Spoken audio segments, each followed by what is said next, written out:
Welcome to the Inflection Podcast, where we explore the pivotal moments that have shaped us into who we are today. I am your host, AZBI, and I can't wait to dive into these moments with you. Let's get it.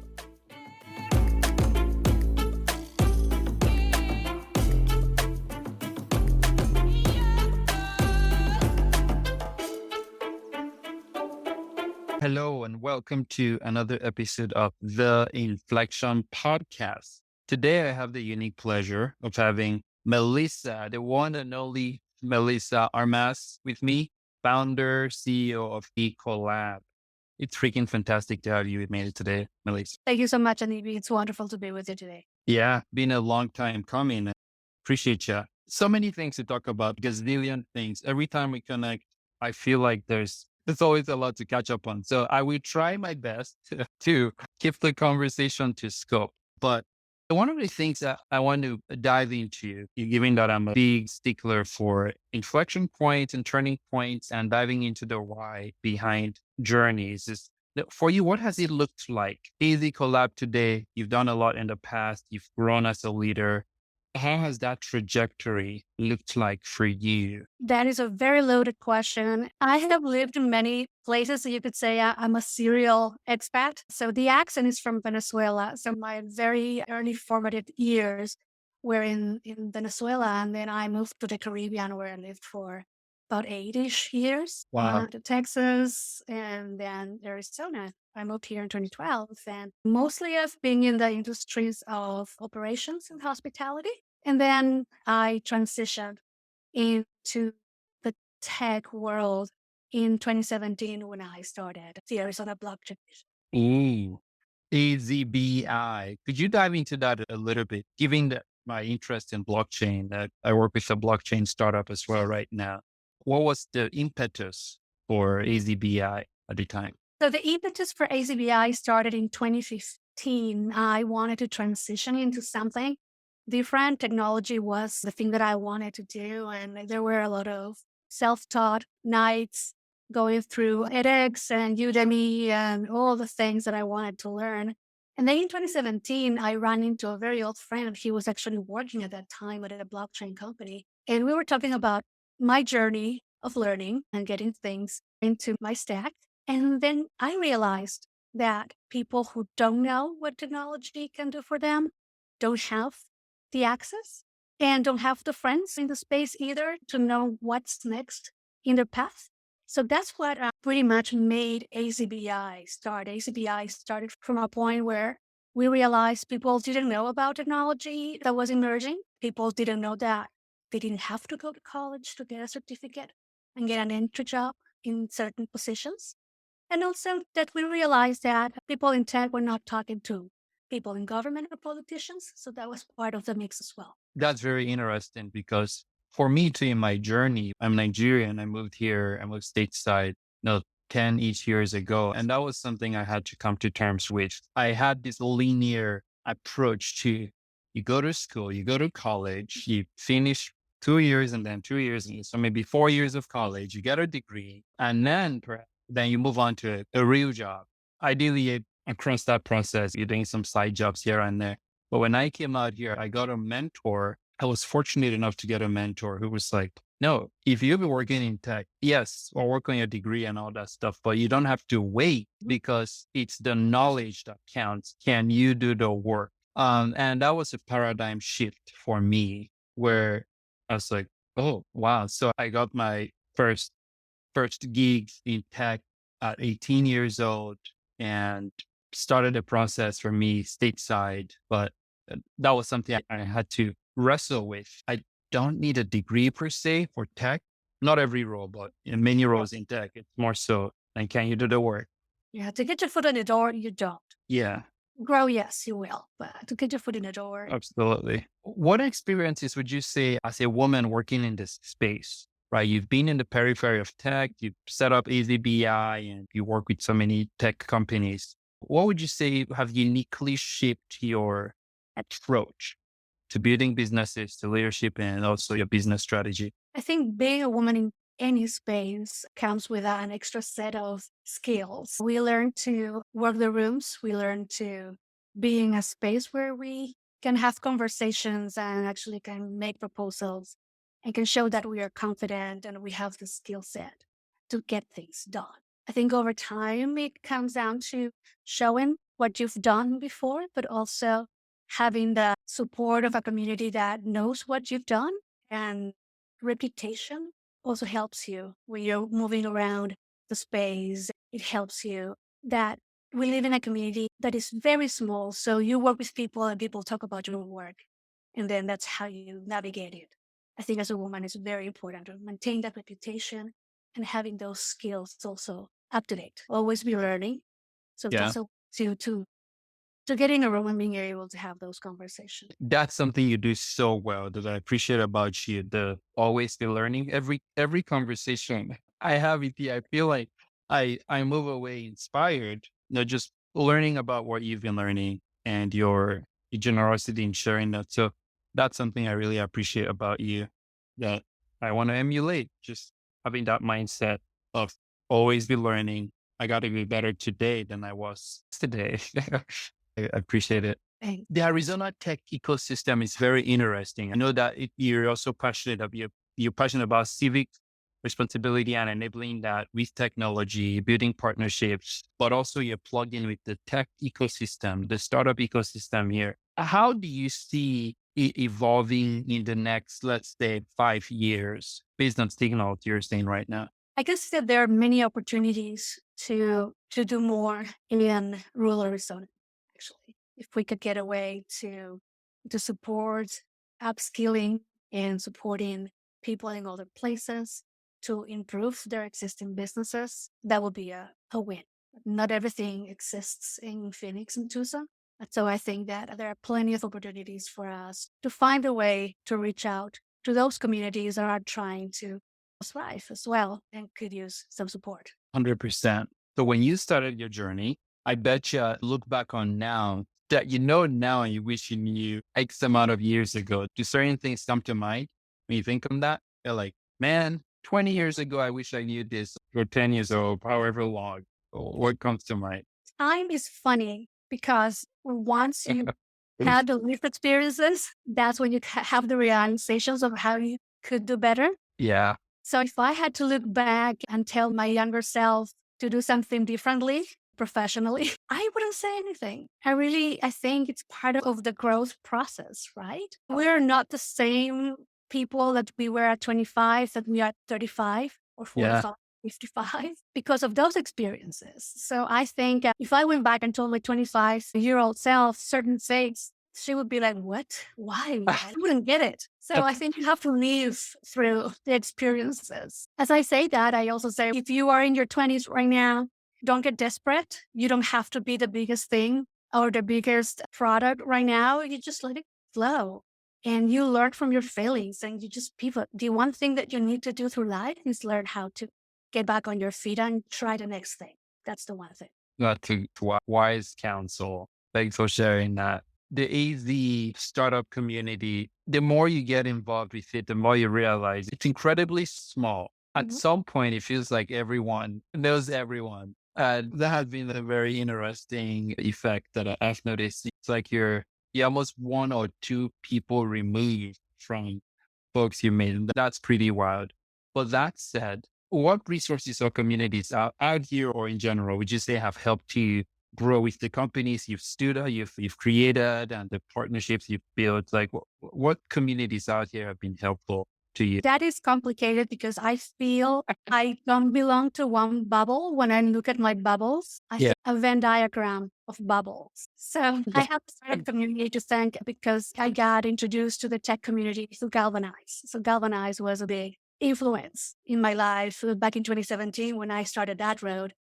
But also before that, I got civic engaged, committed pretty much when I became a citizen in 2015. I became part of many organizations. So that was also part of the communities that have to do with ultimately government. People whom I met many years ago now are running cities and councils and organizations. So there is that community that's very supportive as well.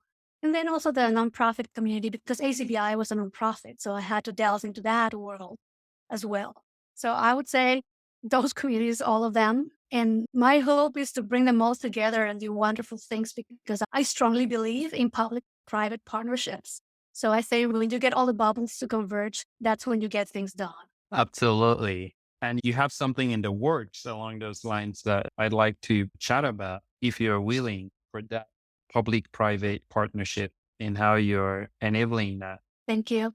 So through AC Collab, I'm working on a partnership with Citizen Data in Washington, D.C.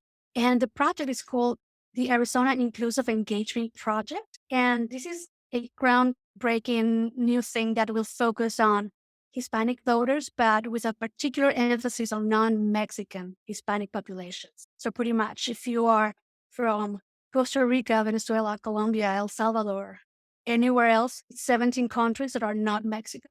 And that we're going to be talking to the people who come from there. And pretty much we want to develop intentional efforts to understand and overcome the barriers to participation that these communities face. That's fantastic. And when are you rolling that out, that initiative? Actually, it starts this month in July. Oh, boy. By the time this goes out, we'll be in the process of reaching out to everybody. So we're reaching out to communities, to organizations, civic engagement organizations as well, government, consular people, groups in the communities. We're even reaching out to restaurants because they are the ones who are in the middle of the everyday life of all these communities. And the idea is to have the project finished in Q1 next year. So the data will be hopefully useful for the next election cycle. Awesome. And we'll put a link to that in the episode descriptions and the notes so folks can click right through into it. Thank you. What future tech trends excite you the most right now and why? Or trend, if there's one specifically, and you can't say AI, just kidding. You can totally say AI. I think everything is moving forward. I am seeing things about how blockchain is being used to track supply chain, where things are happening, how they are produced, where they are sold, and all the repercussions on human rights that come from production. Pretty much, I think there's a lot of studies and use cases for using blockchain on origin. And I think that's fascinating to me. I hope it becomes a thing within the next 5 years because it is important that we put our money where our mouths are. Yes. So I think it's very important to see where the products that we buy come from and whether they are uplifting communities or just hurting people in a way. The other thing, yes, AI. People are freaking out about AI. People don't realize that we had AI when we had Clippy on Microsoft Word. It was the first AI thing that we had in our lives. And there's Alexa, so there's no reason to freak out. I do believe that there needs to be more definitions, of course, and we need to make sure that everything is done in a way that is positive. But yeah, I think AI is going to be a great tool.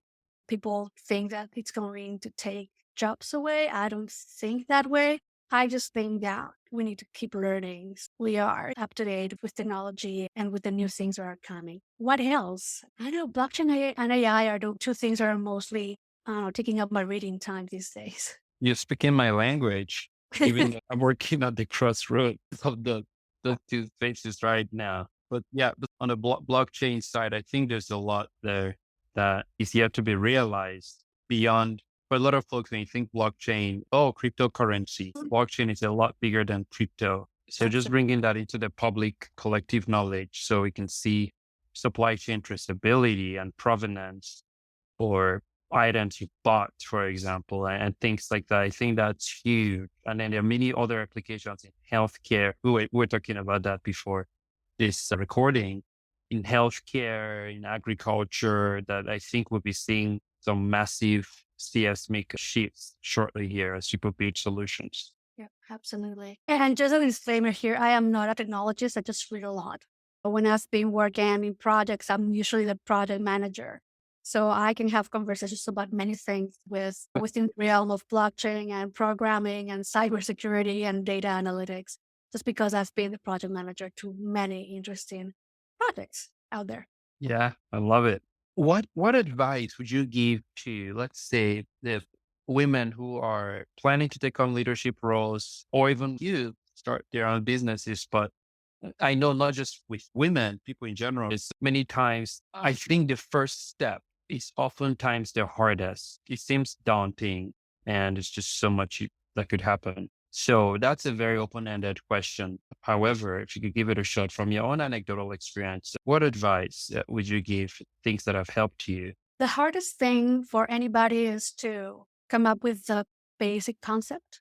Like, what is the thing? Come up with what is the thing that I want to do? But I think it comes back to realizing why you want to do the thing that you want to do. So it's a very Simon Sinek moment. Start with why. But it's true. You need to realize why you want to do it. And if it's something that is going to help you advance the things that you want to do, is it going to be serving you? Because when we find jobs, we usually do things that are aligned with our values. But when you are the one who is building something, it also needs to be more aligned with you than a regular job. Yeah. I would say confidence is something that is not easy to have, but overall, I think confidence can be learned from having knowledge. Interesting. Like that. Preparation will help you have the confidence that you will need to represent yourself. We all come from different backgrounds, like the whole nature and nurture thing.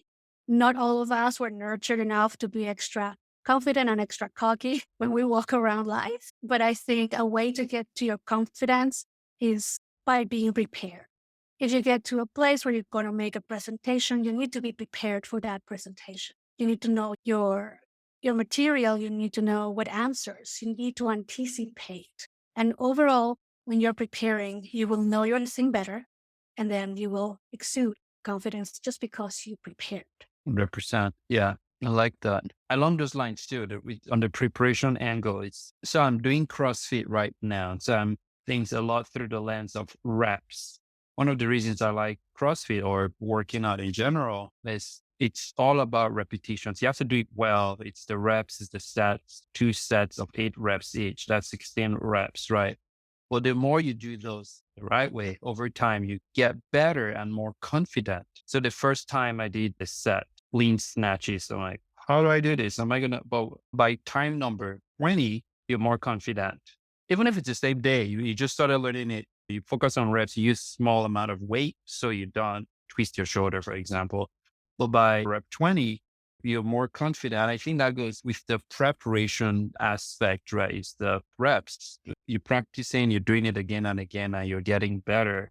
And you're getting more confident as you get that feedback that hey, you're getting better. You struggled at rep 1 and now you're at rep 200 and you're a lot better. And then that helps you can stack on more and take on more. That's so true. So I'm a nerd and I love reading about neuroscience and neuroplasticity. And I think it's very important that when you go out in the world and you're trying to promote yourself and promote your product and sell yourself, right? It's very important, your internal dialogue, what you're telling yourself. We are programmers of our own brains. Our brains learn, just like you said, with repetition, but also you feed your brain the information that you have inside. So I'm not going to talk about positive words and words of affirmation. No, it's not that. It is what you program into your brain. So if you focus on the things that you learned instead of things that went wrong and how you would try something that quote unquote failed once and how would you try it again the next time, you are learning what the path was and then what the new path has to be. So I think it's very important the way we talk to ourselves and how we need to be kind to our brain, because people tend to say that they are pretty much hostages of their brain, like your thoughts pretty much make you do things. And I am not in any way dismissing mental health issues and certain things. Yeah. But it is possible to approach that in a way that your brain actually responds to you. You are the master of your brain. So you tell it what to do. Give it good instructions. Yeah, it's prompting, man. Yeah. Prompt engineering, eh? Yeah. Let me rephrase this. When you're not busy leading teams, building businesses, building partnerships, what do you do to recharge? tank. You might notice I have random Zoom calls with friends to talk about projects. That's one of them. I don't know. I also get, it's funny because my world revolves around ideas. So I have lunches and brunches and dinners with very dear friends, and we talk about things that they're doing, that I'm doing, things that we could do together. I'm always looking for something extra to do, maybe something next year. But I also volunteer with like wonderful organizations that promote civic engagement and citizen diplomacy. I keep myself busy. People say I don't relax. And that's okay. My personality, so don't freak out, people. We were all different. So I realized that if I'm relaxing, I'm getting bored. So pretty much I need to be doing something. You do also, you have your fair share of, you travel, for example, and things like that, right? So that's, You just my vacations are like, oh, I don't see that. I don't sit by a swimming pool pondering into the universe. I usually have like very packed days that I need a vacation when I come up from vacations. That's my thing. I like being active, and it's just a thing that fuels me. yeah, People meditate. that's what Project. that's fantastic. For me, I love discussing ideas, and you should see my backlog of ideas. That's all fun. And also, I feel that's where we get along, just discussing those ideas and working through things and projects.